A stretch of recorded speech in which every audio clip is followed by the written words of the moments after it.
खणो ही भी हिकड़ो नेक अमल पर अमल फायदो तॾहिं ॾींदो जॾहिं ईमान सलामत रहंदो। ईमानी नामुकम्मल आहे त को बि अमल फ़ाइदो कोन ॾींदो। हर अमल में ताज़गी पैदा तॾहिं थींदी, हर अमल क़बूल तॾहिं थींदो आहे जॾहिं ईमान मुकम्मल हूंदो। क़ुरान फरमायो ईमान तव्हांजो कामिल तॾहिं थींदो जॾहिं मुंहिंजे सोने हबीब जे हुकूमत खे तस्लीम। अल्लाह जे हबीब जी हुकूमत अज बि हले, वो हुक्म अज बि हले तो। हाणे वो हुक्म कीअं तो हले ऐं कंहिंजे मथां तो हले ऐं केसी ताईं तो हले। हाणे इहा हिकिड़ी वॾी गहराई आहे। इन गहराईअ में कोशिश कंदासीं त कुझु गुल गॾु थियनि, कुझु मोती गॾु करे वठूं, पर दुरूद पढ़ो त पंहिंजे मसइले खे हासिल कयूं। सल्लल्लाहु अलैका या रसूल अल्लाह वसल्लम अलैका या। तवज्जो कजो, हिकु हाकिम उहो आहे जंहिंखे अला हुकूमत ॾे। फरमाए थो कुलिल्लाहुम्मा मालिकल मुल्क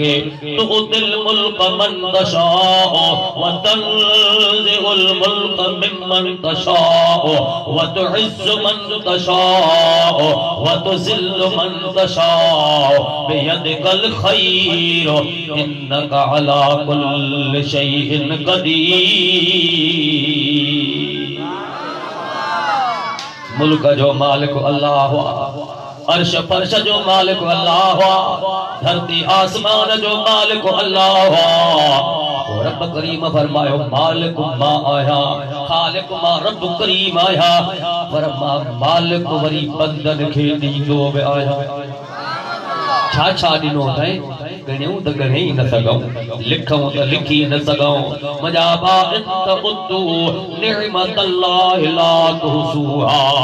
माना मुंहिंजो ॾिनल नेमतूं गणी शुमार न कंदे, बेहिसाब महिरबानियूं थी मां ॾींदो आहियां। वद इज़्ज़ मन तशाअ,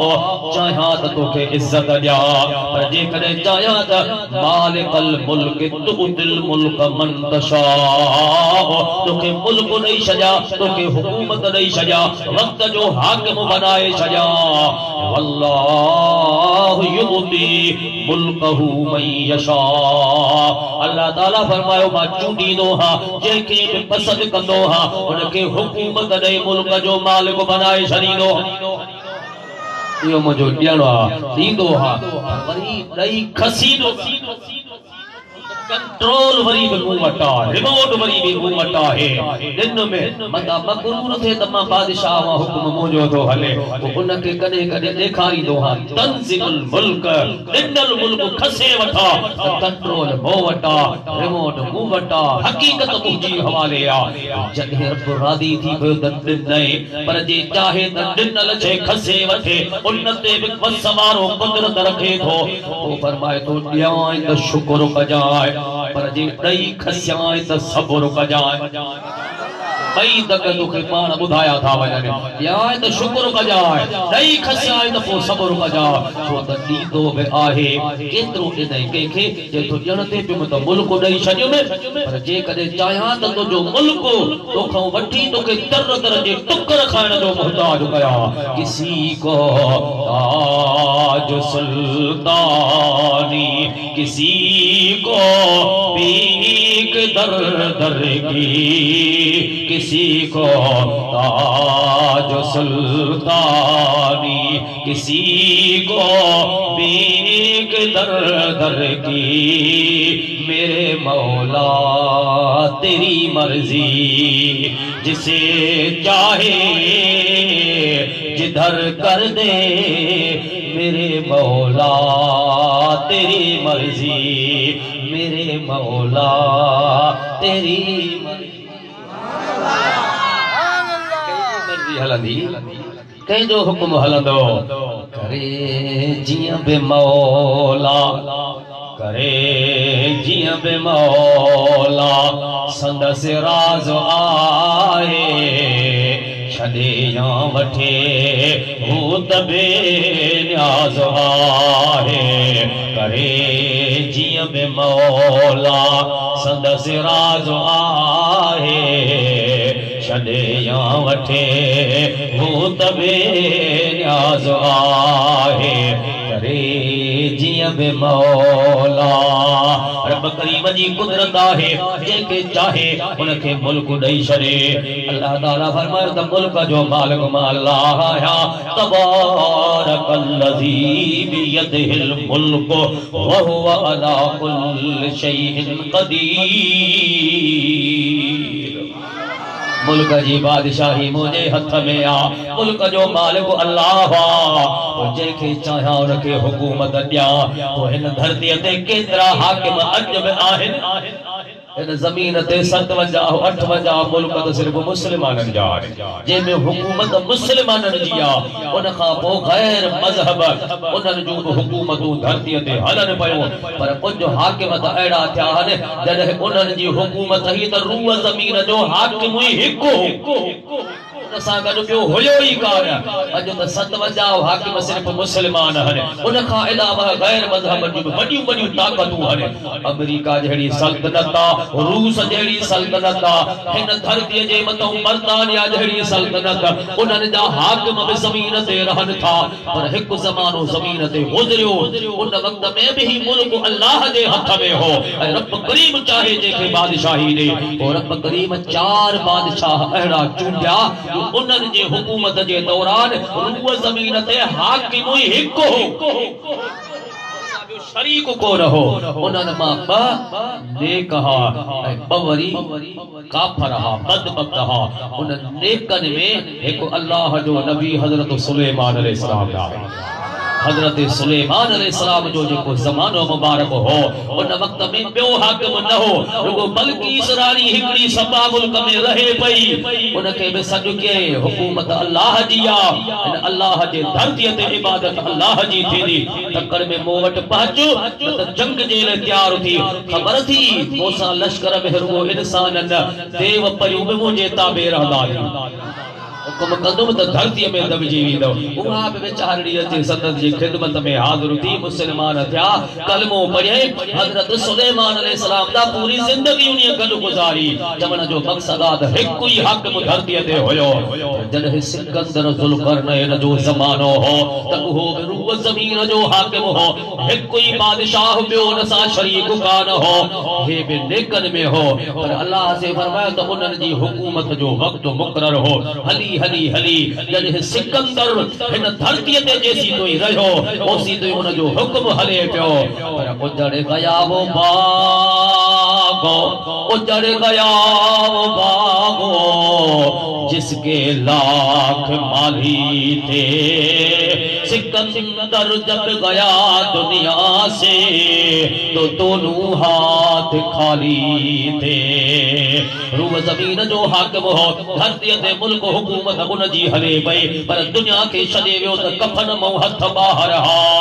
का बि शइ खणी अॻिते कान वियो उन जा खज़ाना हिते रहिजी विया उन जी हुकूमत हिते रहिजी वई उन जा ज़र ज़ेवर हिते रहिजी विया उन जा महल मारियूं सोन मोती हीरा लाल सभु दुनिया में रहिजी विया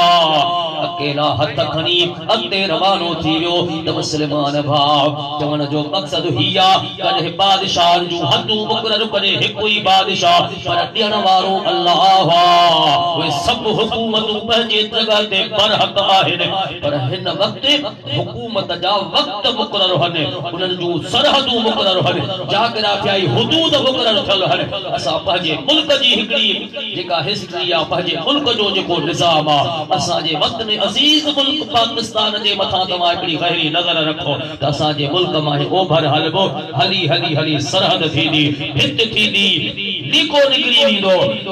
पर हिंदुस्तान हिन मुल्क में असांजे मुल्क जी असांजे हाकिम असांजे प्राइम मिनिस्टर जो हुक्म हलंदो पर पंहिंजे मुल्क में सरहद खां परीअ भर उते हुकूमत हुन जी हलंदी हिन जो पावर ओॾे न हूंदो हीअं वरी उतर में हलियो वञ हली हली हली सरहद थींदी जंग थियो भित निकिती परीअ भर अफगानिस्तान उते हुकूमत उन्हनि जो हलंदो हुक्म हीअं जेकॾहिं ओलह ॾे वञिबो हली हली पंहिंजे मुल्क जी हद जिते पूरी सरहद थींदी ओलह में ईरान वरी ईरान जी हुकूमत जो हुक्म उते हलंदो अल्लाह फरमाए त दुनिया जा हाकिम थी इन्हनि खे हुकूमत ॾींदो हां वर इनी जी जगह ते ॿियो आणींदो हा पर हुकूमत रसूलुल्लाह जी आ हिकु दफ़ो जो ॾिनई त क़यामत ताईं अहिड़ो हाकिम न आयो न अची महबूब जी हुकूमत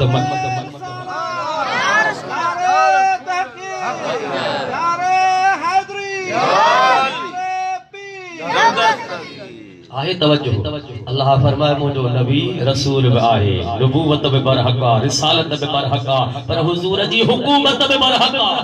और हुकूमत रसूलुल्लाह जी हुकूमत सुलेमान नबी के भी हुई हुकूमत सिकंदर जुल्करनैन वट भी हुई हाकिम अज भी आहे पर वाह महबूब तो जी हुकूमत तो कुर्बान वजा असा जे नबी अहड़ा हुक्म हलाया जो दुनिया तक रही वई अल्लाह मुसलमान बा गौर कर फिक्र कर मदीने जे साईं फरमायो मुझी हुकूमत फर्श ते बि आहे मुझी हुकूमत अर्श ते बि आहे मुझो हुकूमत जमीन ते बि आहे मुझी हुकूमत आसमान में बि आहे और आसमान वारा बि मुझो हुक्म मञीदा हन जमीन वारा बि मुझो हुक्म मञीदा पर दुनिया हुकूमत माण्हुनि जे मथां कई दुनिया हुकूमत खजाननि जे मथां कई पर अल्लाह जे महबूब जी हुकूमत कायनात जे ज़र्रे ज़र्रे जे मथां हलंदी रही जबलन जे मथा वणन जे मथा पखन जे मथा चीतन जे मथा पत्थरन जे मथा ज़वारीअ जे ज़र्रे ज़र्रे जे मथा महबूब जो सॾु थींदो हो त दुनिया उते गॾु थी वेंदी हुई अल्लाह जा हबीब वेठा हिकिड़ो धारियो यहूदी कोई परे खां दग वठी आॾो अचे वेठो से रोज़ तव्हां वेहंदा हो सिक ॾाढी लॻंदी आहे त अचां वेहा पर हाणे तव्हां ॿुधायो जेकॾहिं मां तव्हां ते कलमो पढ़ां मूंखे तसल्ली ॾियो त तव्हां सच्चा नबी आहियो का गवाही को शाहिद हुजूर फरमायो त जहिड़ी शाहिदी चंदे उहा शाहिदी असां तुंहिंजे आॾो पेश कंदासीं जहिड़ी बि गवाही चओ हाणे सोचे कंहिंखां चवराया सोचींदेसि ओ इहो साम्हूं जेको शाख ते बबुरु बीठो आहे इहो बबुरु हितां हिते अचे अव्हां जे अॻियां बीही ऐं इहो चवे त चरियो ई चाहे अल्लाह जो सचो रसूल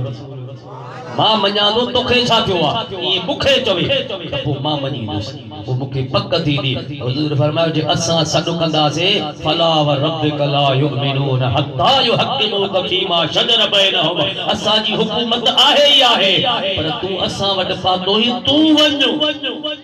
इन्हीअ खे सिर्फ़ु असांजा सलाम ॾे वण खे चओ त अल्लाह जो रसूल सॾई थो पोइ ॾिस त असांजी हुकूमत कीअं हलंदी आहे उहो शख़्स वण बबुर जे हेठों बीठो निहारे निहारे बबुर खे जे बबुर मुंहिंजे बनीअ में बि आहिनि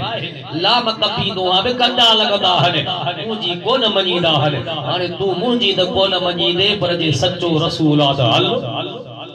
आखिरी नबी याद सॾई थो जे हुजूर जी हुकूमत आहे त अल्लाह जो नबी तोखे सॾे थो जे रसूल आहे त हल नबी आहे त हल सचो आहे त हल जे नाहे त न हलजाए त उन वण ॻाल्हायो जे तुंहिंजे चवण सां त कोन थो हला हे सॼे जहान जो सरदार आहे उन जे हुक्म ते सॼी कायनात गॾु थी वेंदी हाणे उहो वण पारू पटे ऐं ज़मीन खे चीरींदो जीअं ॿेड़ी पाणीअ में तरंदी आहे तरंदो रसूलुल्लाह जे दरबार में हाज़िर थी जीअं जे भिक में बीठो अल्लाह अकबर मुस्लमान भाउ मुंहिंजे महबूब जो हुक्म थियो वण में अचे अॻियां बीठो रुॻो अॻियां उन मलक माण्हुनि वांगुरु ॻाल्हाए थो चवे थो ला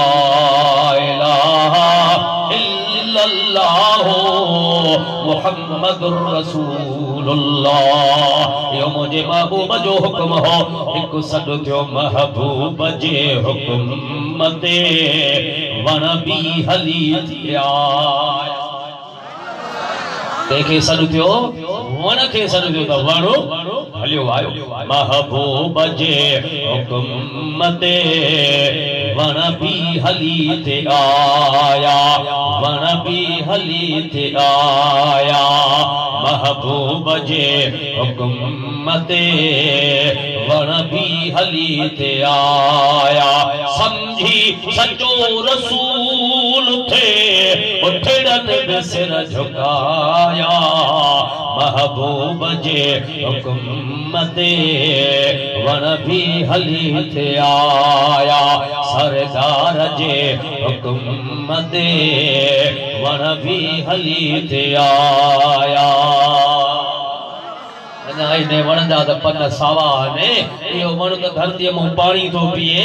इन वण जूं पारूं ज़मीन में हले इनखे हवा जी भी ज़रूरत आहे इनखे साह खणण जे लाइ बनी ज़मीन जे ताक़त पावर जी भी ज़रूरत आहे पाणीअ जो भी मोहताज आहे पर सुकल बुंड हो खजीअ जो जंहिंजी पार भी ज़मीन में कान ही बन में कोन हा सावक में नहीं अल्लाह जा महबूब उन सां गॾु बीहंदार को हथ मुबारक रखी खुतबो पढ़ंदा हा सरकार कुर्सीअ ते वेठा सुकल बुंड ॾिसो कीअं थोरो खजीअ जो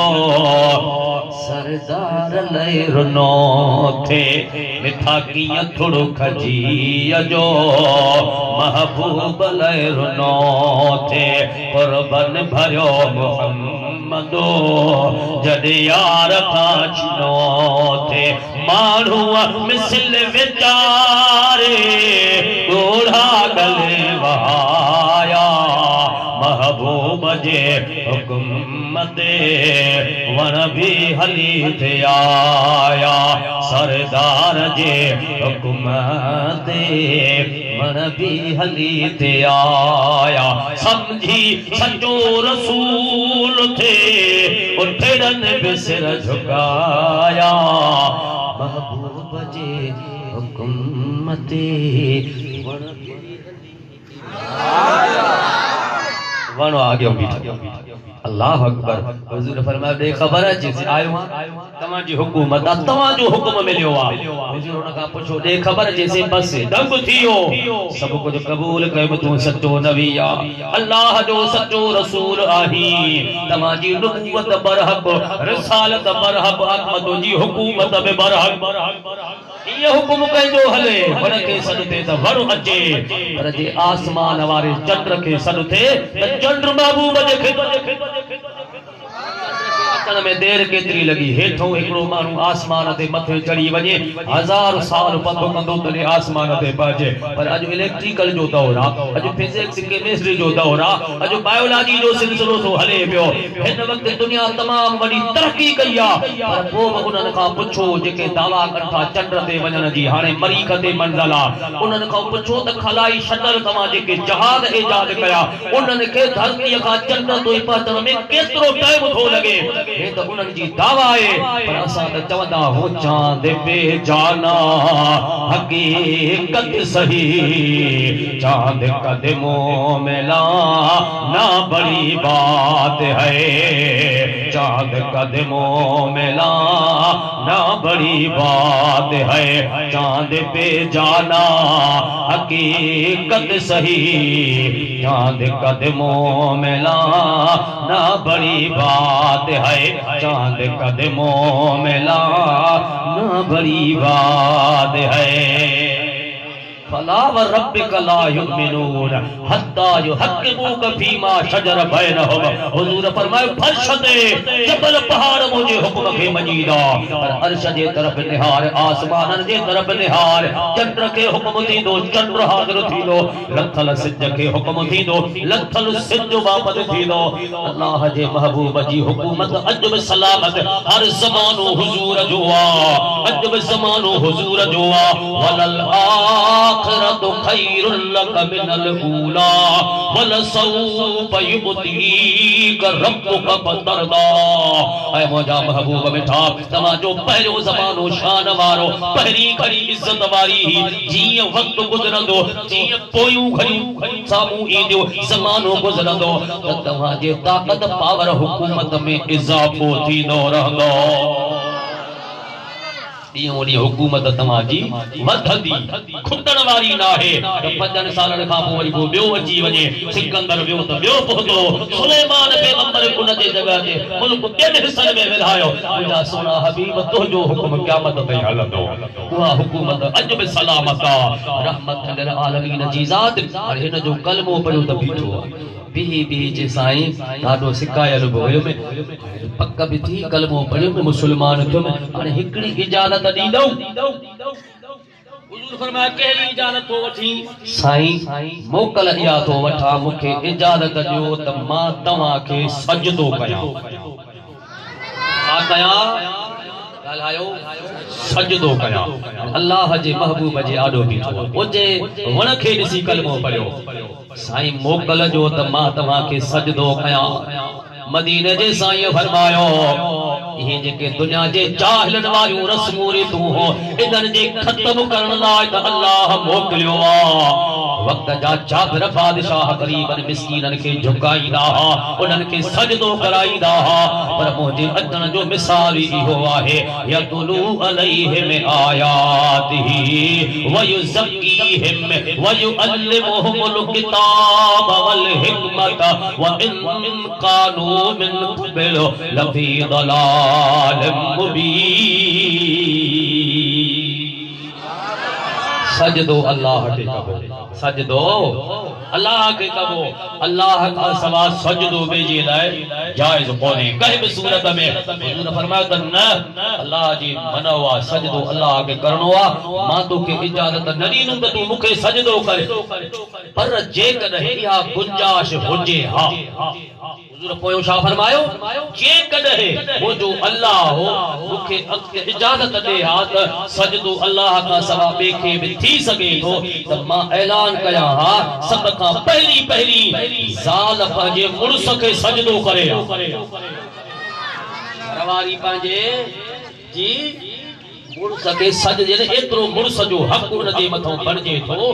हिकु दफ़ो न हुजूर फरमाया मुड़ुस जॾहिं महंगो जन मां मोटियो घर पहुतो सजदो करे वरी ॿाहिरि निकिरी ॿ ॾींहं गाह करे घर मोट वरी सजदो करे वरी हट ते वञी खट मिठा खार मुए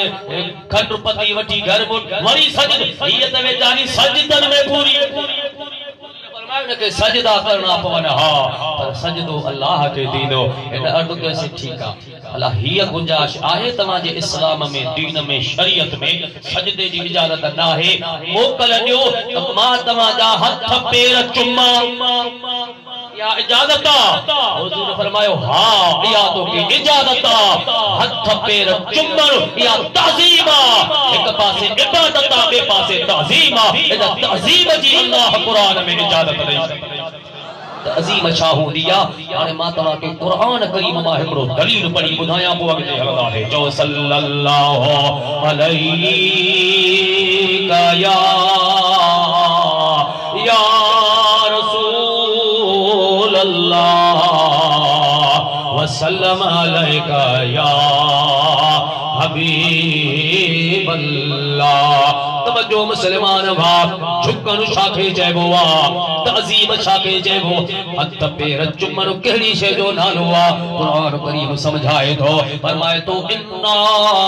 अरसलनाका शाहिदन व मुबश्शिरन व नज़ीरा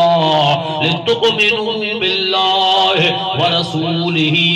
व तुअज़्ज़िरूहु व तुवक्किरूहु व तुसब्बिहूहु बुक्रतन व असीला ये कुरान करीम जो फैसलो अल्लाह ताला फरमाए मुझा सोना नबी असा तो के रसूल करे मोकलियो वा मञण वारन के मुबारक दे न मञण वारन के चो इंतजार कयो कयामत में थींदी उते बीहंदो हित न था मञो उते त मञणो पवंदो अल्लाह असा मञण वारन के हुक्म दिनो तुमिनु बिल्लाहि व रसूलिही मञो अल्लाह मोकलण वारे के ऐ मञो हुजूर अचण वारे के कीअं मञीदो व तो अज़रूह मुझे सोने नबी जी ताज़ीम कयो हुजूर जी ताज़ीम कयो मुझे महबूब फरमायो हथ पैर चुमण या ताज़ीम हर हुक्म मञणो या ताज़ीम मुझी सुन्नत ते अमल करणो या ताज़ीम है तोखे इजाजत तू हथ पैर चुमी सगी थो पियो सलमान भाव गौर कर एही जिम्मेवारी जी स्टेज मां जाना तो जाने किताबन जा हवाला दई मां तवा तफसीर मजहरी में लिखल आ तवा मजहरी पढ़ो आ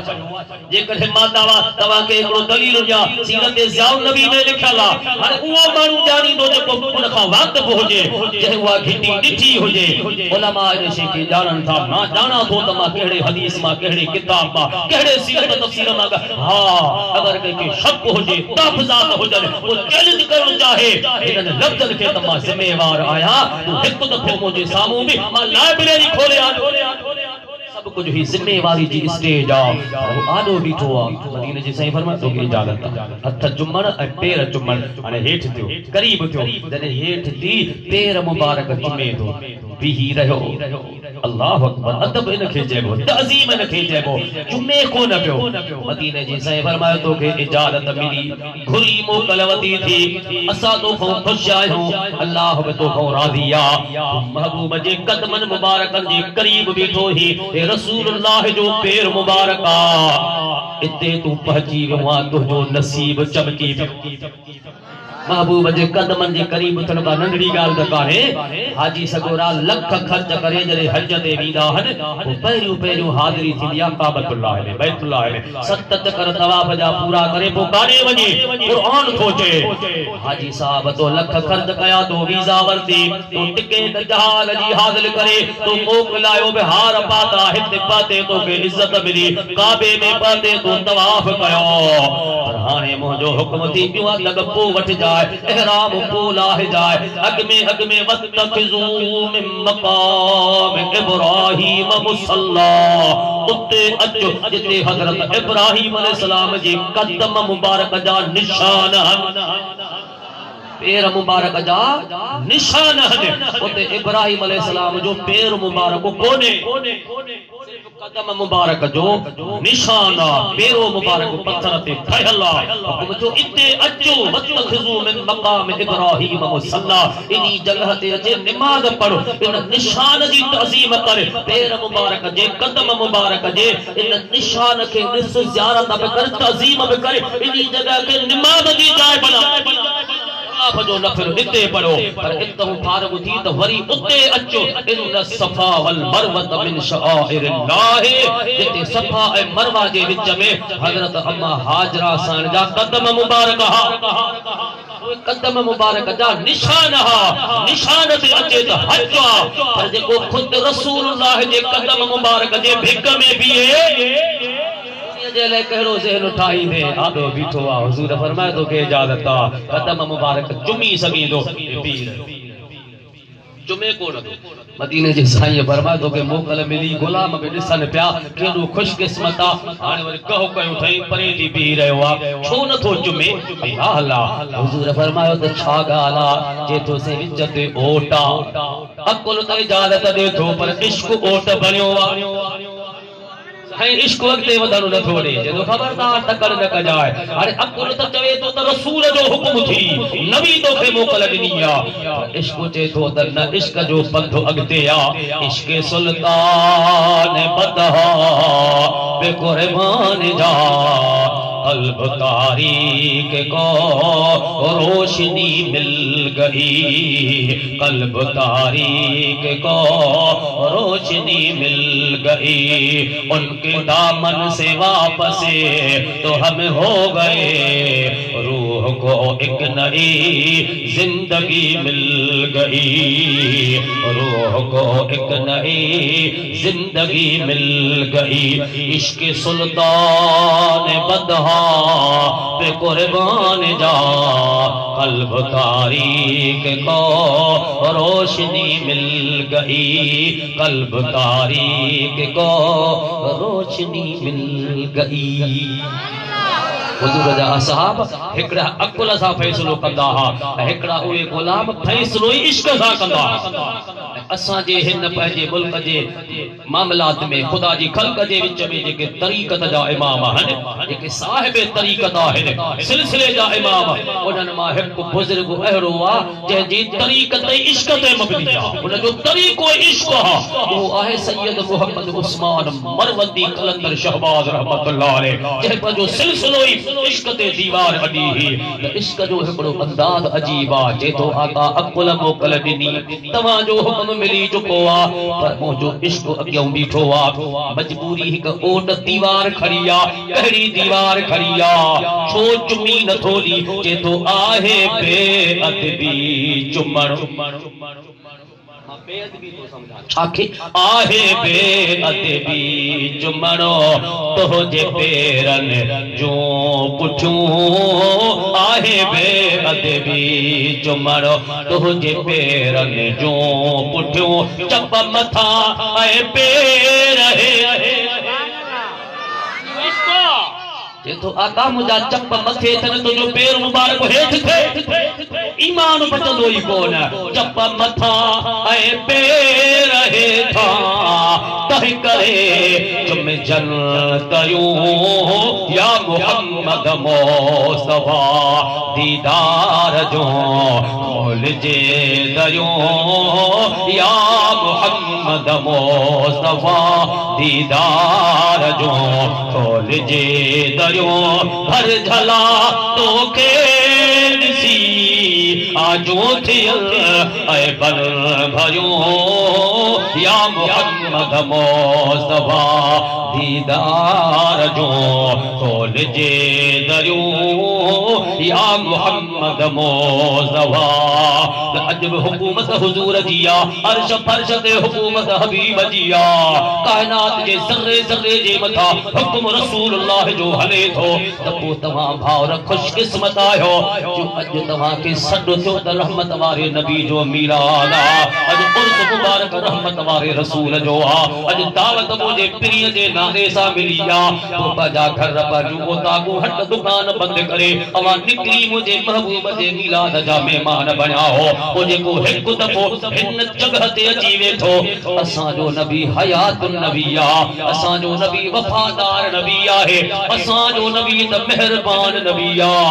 रहमतल लिल आलमीन फरमायो त जेको मुझे दर ते हिक दफो पहुचंदो एतिरो कुझ मिलंदुसि जो ॿिए दर ते वञण जी लोड़ पवंदसी कान हुजूर जी खिदमत में हिकिड़ो साहबी अचे वेठो मुंहिंजा साईं मुंहिंजो अबो फौत थी वियो आहे अबो जान छॾे वियो आहे हाणे मुंहिंजी दिलि थी घुरे त मां अबे जे लाइ ख़ैरात कयां अबे जे रूह खे सवाब पहुचायां लेकिन मुंहिंजा से मां ग़रीब मिस्कीन आया उठ कोई न सगदुम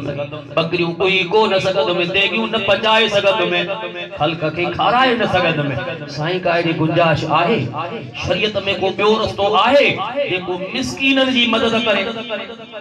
जेको गरीबन जे वास्ते होजे अमीर त उठ कोहंदा बकरियों कोहंदा उनन जे ले कोई जुदारो निजाम आ हालांकि मदीने जे साईं फरमायो त मुझे अल्लाह वडी इज्जत त मिस्कीनन के दी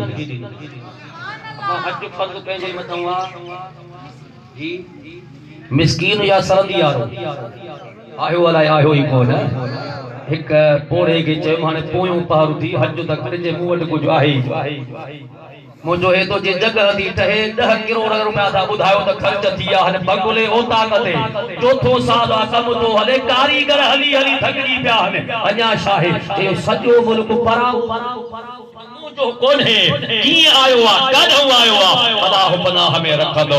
हक हलाल जी रिज़्क रोजी में बरकत अल्लाह से असा के हराम का पनाह अता फरमाए तवज्जो कर गौर कर मुसलमान भाव मुझे महबूब रहमत लिल आलमीन जी ज़ात फरमायो हज पैसे वाले जे ले ज़कात पैसे वाले जे ले पैसे मात गरीब हां मिस्कीन हां अबो फौत थियो अबे जी खैरात कंदो में पर उठ बकरियों मुखो न थींदा हुजूर फरमायो त कोई कड़ो सवलो तरीको गरीबन जो आहे मिस्कीनन सा बि मेहरबानी आहे से कहिड़ी मेहरबानी पाण फरमायो त अबे जा दोस्त बोल अबे जा दोस्त उनन के बोले उनन जी तू इज्जत कर तअजीम कर खिदमत कर तो जो अबे जो रूह खुश थी दो तुझे पीओ ले अहिड़ी खैरात भी आए ही कान सिर्फ पंहिंजे अबे जो दोस्त जी इज्जत कर अबे जी मोहब्बत कैसा कैसा हुई ऐ मोहब्बत जे बो अल हुब्बु फिल्लाह वल बुग़्ज़ु फिल्लाह दोस्ती में अल्लाह जे रज़ा जे खातिर दुश्मनी में अल्लाह जे रज़ा जे खातिर जेके अल्लाह रसूल जे रज़ा जे खातिर तो जे अबे जा मुआविन हा दोस्त हा वेठा हा उनन जी खिदमत कर इज्जत कर वो वडो खैर थी वडी खिदमत थी वडी खैरात थी अहले तरीके सा उते जो उते वरी करो शख्स उठी बीठो या रसूल अल्लाह सल्लल्लाहु अलैहि वसल्लम ओ मुजा साईं मुजी अम्मा मरी वया मुजी अमर फौत थी वया लेकिन राणा मां गरीब आया मां मिस्कीन आया मुखे पैसे ज़र ज़ेवर जी ताकत ना है उठ कोई खल्क के खाराए न सकद में रणा माते की को न बचाए सकद में मेहरबानी फरमा अगर जेकड़े तवाजे दीन में तवाजे शरीयत में तवाजे इस्लाम में गुंजाइश आहे तहरो को सोलो तरीको बुधायो तमा उहो अख्तियार कया जे मुझे जीजल अमर के कब्र में उन जो सवाब मिले उन जो अजर पहुंचे हुजूर फरमायो हां आहे गरीब ने मिस्कीन जे ले आहे अल्लाह अकबर खाज जनी जो खे खियूं माल जनी जो मद समय से ही सेण कया हीना जन जा हद याम परदवलद सांगिन जी सैयद चवे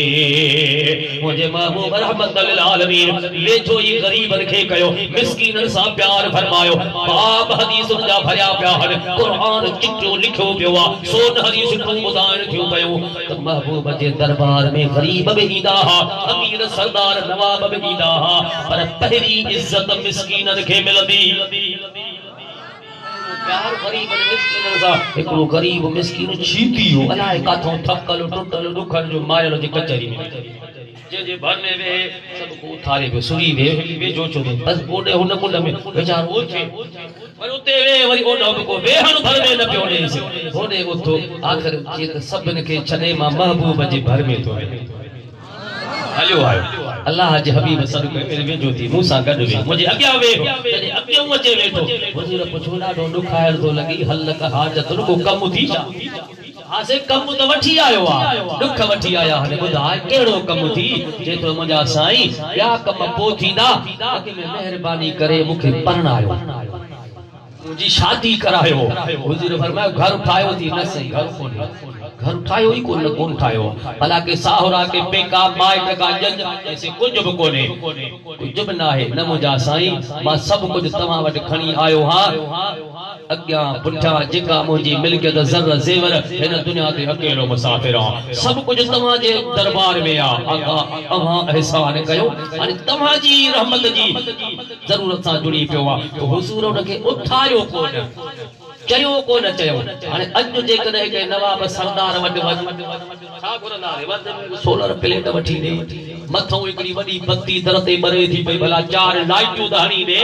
चक्कियूं तुजे हथ में रोड जो नाहिन ये सोलर प्लेट पंजे जिले जे फंड इहा त दई सकी वद में वद तोके सोलर प्लेट मिलंदी हिन चयो त मुजा महबूब बेटा घर बिठाए जो घरवारी में वठी शादी में तमा करायो हुजूर उठा जो सिकोन त छो आयो ही वनी पहजन के चो एक हबशी हबीबन वटे आयो एक हबशी हबीबन वटे आयो अचे अर्ज़ कये मुखे परणायो एक हबशी हबीबन वटे आयो एक हबशी हबीबन वटे आयो अचे अर्ज़ कये मुखे परणायो तो हबशी हबीब ने बिरगी उनके परणायो शादी थी उन में इन महबूब जे नेमत जो हक अदा करे देखायो अते उन जो एकड़ो वडो मजमून आ जे उन हबशी जे पुठो हलदा से गहराई में हलदा से कलाम त शायद गुजरी वियो बाकी संदरत वारा मगरिब खां पो हाणे चवन था त अचो पर सल्लल्लाहु अलैहि या रसूल अल्लाह वेंदो सब थकजी जी सही आहे तवज्जो अवा जो चेहरो दसे तो इन गेट को लहण साग में दिसबो आ दिलो काथे पियो आ पानी कलो को आ अजो को आ घड़ियाल काढो आ लाउड काथे बीठो आ जमा सजी इन लाइन जो अल्ट्रा साउंड करे कुर्सी ते पोवे हो आ एक हबशी हबीबन वटे आयो एक हबशी हबीबन वटे आयो अचे अर्ज़ कये मुखे परणायो एक हबशी हबीबन एकड़ी झलक उन्हीं जी शादी थी सुबह दे सजदो बिलाल तो फरमाए त मां मस्जिद में बांग जण जो अचा त रहमत वारो हबीब मुखो अग मस्जिद में बैठो आका हुजूर इस्लाम जो मामूल मुबारक हो तने मस्जिद नबवी में सुबह जी नमाज ले ईंदा हा जने फजर जे फर्ज जी तकबीर लगदी जो सरकार जो मामूल हो सुन्नत में पिरी पंजे घर में पढ़दा हा सुबह जी सुन्नत पढ़ी सिर्फ फर्ज ला अजे मुसल्ले ते भी सफो सिधू थी जो तकबीर लगदी अजान फर्ज सा नमाज थी वो सरकार वेंदा इशराक पढ़ी बाद में निकरंदा हा यो संदन जो मकबूल मुबारक बिलाल दो जे मां जो अचा बाग जन अल्लाह जो महबूब अगे मौजूद आ हुजूर फरमाया बिलाल अची वे हासिल बाग दे अजान पढ़ सुबह जी अजान पढ़म जी बाग दी हुजूर फरमाया बिलाल तकड़ में मदीने पाक में अंदर घिटने में हलियो वने दर दर दे वनी सदो कर अचो अज नमाज सवेर पढ़दा से सुबह जी नमाज वक्त को अग में पढ़दा से तकड़ में वठी चीन सब ने के इत्तला पर छाथो थे पान फरमा सुबह सा गमसान जी जंग थी लड़ाई थी काफर में जा पाता है मदीने पाक में हमलो करे आया है फजर जी नमाज करे सिच उभरन को अग में ऐलान कर हथियार खड़ी निकरो बाहर जिहाद जे ला जंग जे रे मुसल्लह पर जी तैयार थी अचो उहद जे मकाम ते हलदा से सलमान भा गौर कर फिक्र कर बिलाल फरमाए थो जरे फजर जी अजान दिन में तकबीर हरीम फर्ज नमाज जो इत्तला कयो नमाज पढ़ी से जी सद कयो से सद बुधी साईं जो जने सद थियो मुझे महबूब जो त अचो तो इयो तेजी शादी थी ही जेके हुजूर पान परणायो घरवारी सा गडु खट ते वेठो ओच तो सद थियो त अल्लाह जो रसूल थे वतो अचो जंग ते हलो बस एक सद बुधन सा तलवार म्यान मा छिके भर कोडे उठी रवानो थियो घरवारी जो रात तो परण्यो ही एक गुजरी दी काने थो वनी जे परणायो वा उनी सडियो उनी जो हुकुम थियो वा छाजे ले सडियो तई को गोपियो कोन पटी दे भीन जी गुड कोन कबे तलवार चमकंदियो थी सके तो जो मौत ते शहीद थी जे तो को मौत में कबूल आ उन दर जी ही जिंदगी अमानत आ जे तो चंद्र पियंदे जे लियो साईं सद कयो लपई एकड़ी पहिरी पया राती हिक जंग जो हलंदो आ तो में घणो टिक अटो पीस जियो त बस हिकड़ी लप पहिरी विधई चंद्र पिहंदे जे दियो साईं सद कयो से अटो चंद्र रहो से छो हसुलदी आई मुजा बाहुन मुझे महबूब जे कदमन दा सिर फरमान करे छडियो चमन जो मकसद हिया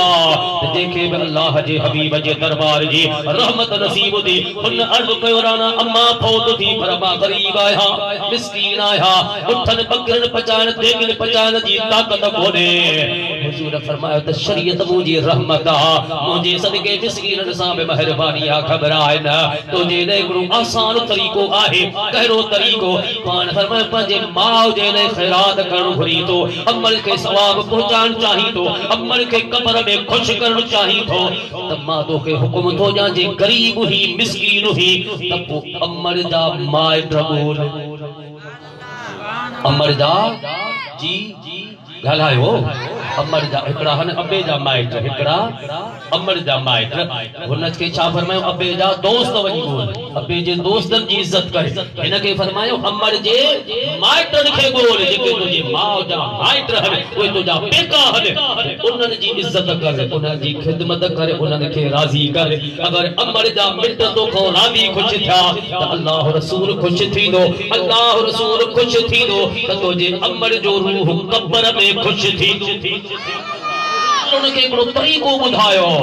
अबे जे दोस्तन जी इज्जत करणो इबादत आ अमर जे माइटन जी खिदमत करणो इज्जत आ इहा बेहतरी इबादत आ पर एक शख्स उठी भी अर्ज कयो राणा मुखे पैसो आ मां जमींदार हा उठ बे आहिन बकरियों बे आहिन रिढूं बे आहिन जेड़े तरीके सा हुक्म दियो मां बे पंजे मां जी खैरात कंदम हुजूर फरमायो जे पैसे वारो ही त को तू खैरात कर से छाजी खैरात क्या हुजूर फरमायो त पानी जी खैरात कर जी मानिए जी तो खैरात हमेशा वक्त जे निजाकत के जिसी कई वी दिया वक्त जे जरूरत के सामू रखे हुआ शे विराय विया जेका हालात जे मुताबिक हो जे हुजूर फरमाया हिन वक्त मदीने पाक जी बड़े का बड़ी जरूरत पीण जो पानी आ से घणा लीटर पानी विराया हुजूर फरमाया खूह खोटा है खूह जो पानी निकले वो खूह जो खूह पंजे मां जे रूह जे जेत करे छड क़यामत ते जेतरा मानू पानी पींदा तो जे अम्मा के सवाब मिलंदो रहंदो ताकत हुई त खूह कोठार पर जे मिस्कीन आ त उनखे फरमायो अमर जे मिटल जी वञी खिदमत कर तुंहिंजी इहा अमर जे लाइ खैरात आ माउ जे मुंहिंजे महबूब रहमत लिल आलमीन जी बि अम्मा हुई माउ हुई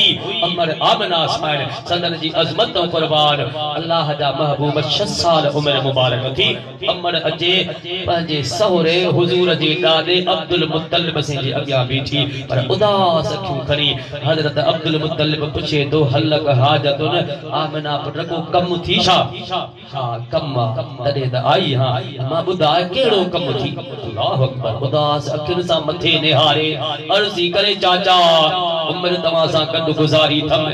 लेकिन मुंहिंजो जेको अबाणो वतन आहे उहो त यसरब मदीनतुल मुनव्वरा मुड़ सॼी शाम बि लही वई मुझो मासूम हिकड़ो ही बचड़ो मोहम्मद बिन अब्दुल्लाह है हाने तवा बे पोढ़ा थी चुका हो उम्र तवा सा गड गुजारी थमे पर जे अज मुखे मोकल दियो अज मुखे इजाजत दियो त मां पंहिंजे पाक बचड़े दिलबर हबीब के पाण सा गड वठी संदस पंहिंजा पेका पंहिंजा अबाणा मुंहिंजा भाउर मुंहिंजो भेनर मुंहिंजो अबो मुंहिंजी अम्मा संदस जा मामा संदस जो नानो ऐं नानी मासियूं पाण सा मिलाया अवां जो खानदान त महबूब ॾिसी चुको आहे पर मुंहिंजे खानदान सां किरी प्यार कंदो मुंहिंजे अबाननि सां बि मुहबत कंदो अगर इजाज़त जो त मां मुहम्मद बिन अब्दुल्लाह पाण सां गॾु वठी मदीने पाक मां थी ईंदमि ऐं ख़ुदि हज़रत अब्दुल मुत्तलिब जी शादी उहा बि मदीने पाक मां थियल हुई ॿिया पुट सभु मके पाक पंहिंजे मर्ज़ीअ सां परणाया हुआ पर हज़रत अब्दुल्लाह जी जेका शादी अब्दुल मुत्तलिब से जी घरवारी चवे थी अब्दुल मुत्तलिब सभु पुट तो परणाया अब्दुल्लाह मुखे दे तमा पंहिंजी पेकन मो परणाईंदा पंहिंजे खानदान मां यानी अम्मा आमना साईं अब्दुल मुत्तलिब जे घरवारी जे खानदान मां हुई उन्हें पंहिंजे पेकन सां उन हिकिड़ी मिठी कई हुई जंहिंमें अम्मा आमना साईं उते पहुती ऐं रसूलुल्लाह जी माउ हुई अदा तुंहिंजे अम्मा जो तुंहिंजे मथां हक़ आहे मुंहिंजी अम्मा जो मुंहिंजे मथां हक़ आहे पर हीअ उहा अमर आहे जंहिं अमर तां पूरी दुनिया जूं माउरूं कुर्बान जी अमरा वे अमरने में आग खड़ी आमना मोहम्मद जी अमर आहे बड़ी आमना मोहम्मद जी अमर आहे बड़ी आमना वे अमरने में आग खड़ी आमना मोहम्मद जी अमर आहे बड़ी आमना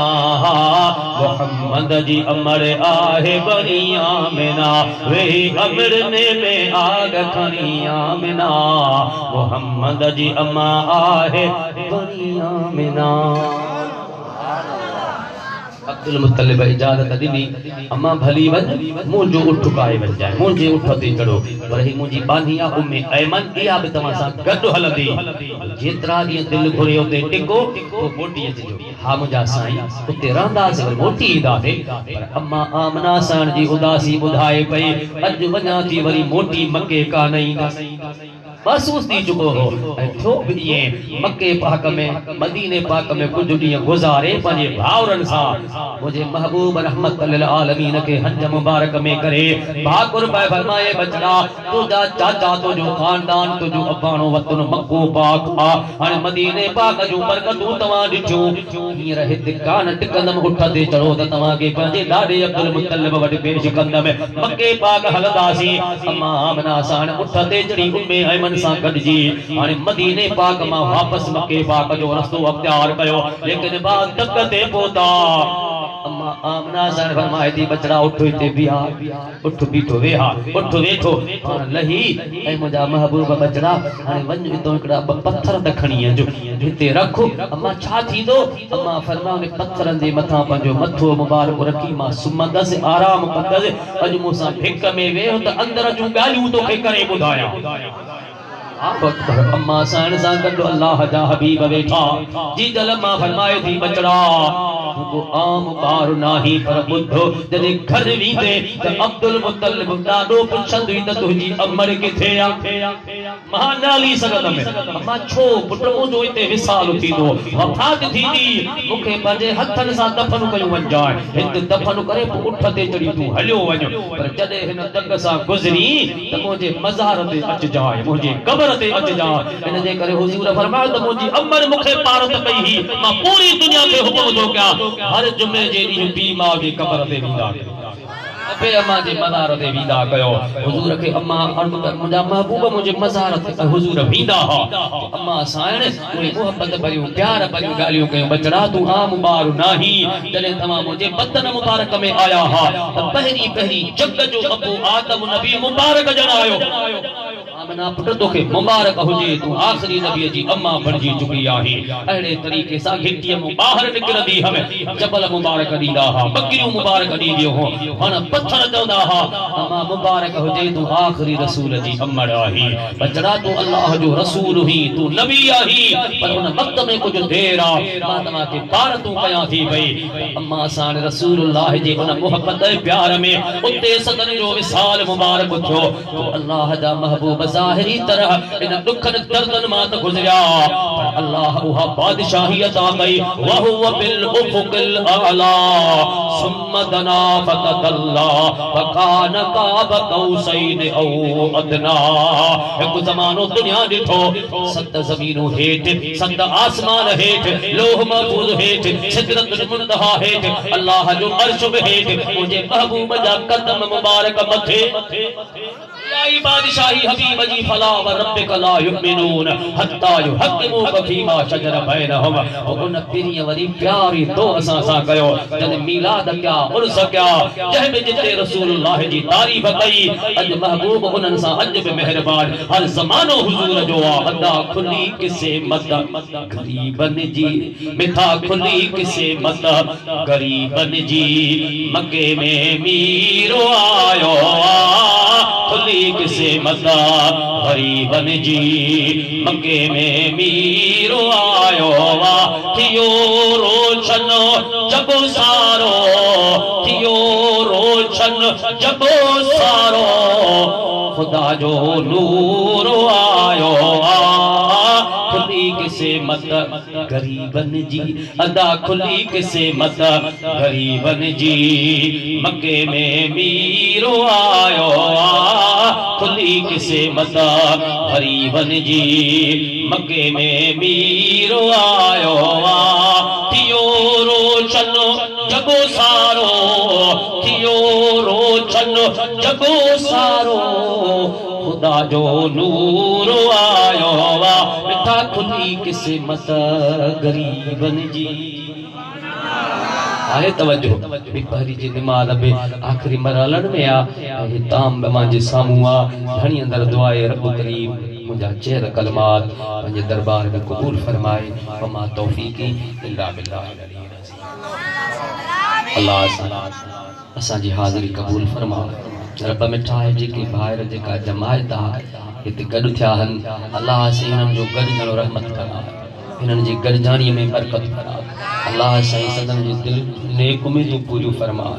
या अल्लाह जिन भाई ने खर्च कयो मेहनत कई ये चरागान करे तो जिन महबूब जो मिलाद मल्हायो आहे अल्लाह साईं सदन जी खिदमत क़बूल फरमा